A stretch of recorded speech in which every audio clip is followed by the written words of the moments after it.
Instead of referring to these cells as B4, B5, etc., we can rename them to something a lot more friendly.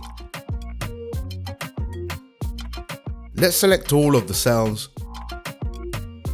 over to the name box, and give it a name. We must press Enter on our keyboard, otherwise it doesn't work. Check the name box again.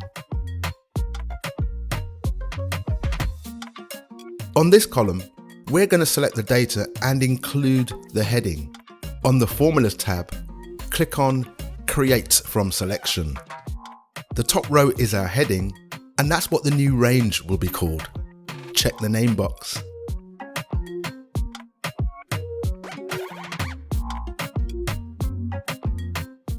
Select the data rows.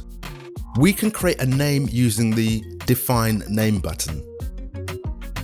Wow, clever Excel. It suggested the name from the header row. The only time we really use the third option is if we want to define the scope of the named range.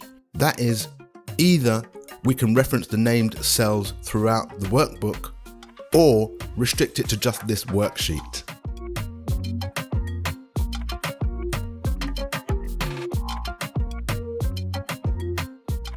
So now we can write a formula that just uses named ranges. Equals hours multiplied by rate plus bonus. Press Enter. Boom. Let's check the formula bar.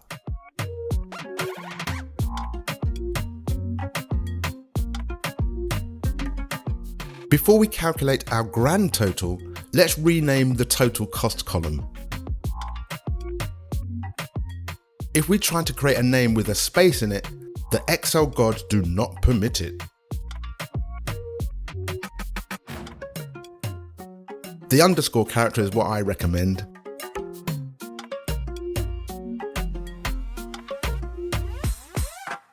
And then for our grand total, we can do this. Whilst building the formula, press F3 on our keyboard, and we get a list of all the named ranges.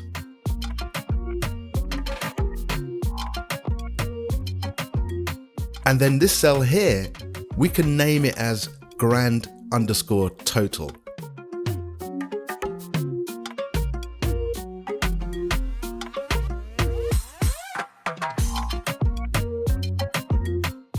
If we get lost in the middle of our spreadsheet, we can use our named ranges to help us navigate.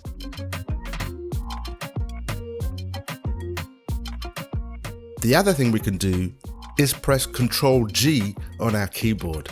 The G is for Go To. And if you want to know more about Excel basics, check out the link at the end.